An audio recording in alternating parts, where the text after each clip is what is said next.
UEFA champions লিগের দ্বিতীয় সেমিফাইনালের প্রথম লেগে আজ বরুশিয়া ডর্টমুন্ডের মুখোমুখি হবে ফরাসি জায়ান্ট প্যারিস সেন্ট-জার্মেই। বরুশিয়ার মাঠ ইদুনা পার্কে ম্যাচটি শুরু হবে বাংলাদেশ সময় রাত ১টায়। হারানো সাম্রাজ্য ফিরে পাওয়ার মিশনে ডর্টমুন্ড, আর ইতিহাস গড়ার অপেক্ষায় পিএসজি।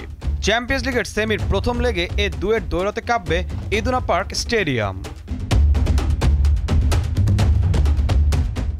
এখন পর্যন্ত চ্যাম্পিয়ন্স লিগের শিরোপার স্বাদ না পাওয়া পিএসজি দলে এ ম্যাচে থাকছেন না কিমপেম্বে, তবে দলে ফিরেছেন ফ্যাবিয়ান রুইজ।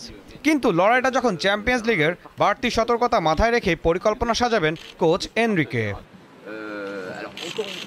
মূল ফোকাসে থাকবেন এই মৌসুম পরে পিএসজির সাথে সম্পর্ক ছিন্ন করা এমবাপ্পে। তবে তাকে শুরুর একাদশে দেখা যাবে কিনা তাই এখন বড় প্রশ্ন, কারণ লিগের সবশেষ ৩ ম্যাচের দুটিতেই শুরুর একাদশে ছিলেন না এ ফরাসি তারকা। ১৯৯৭ সালে প্রথমবার ইউরোপ সেরা টাইটেল ঝুলিতে পুরে ডর্টমুন্ড। এবার সেই হারানো অতীত ফিরিয়ে আনতে চায় ডাই বোরুসেনরা। তবে জার্মান লিগের সবশেষ ম্যাচে লাইপজিগের কাছে ৪-১ গোলে হেরে বেশ ব্যাকফুটে আছে তারা।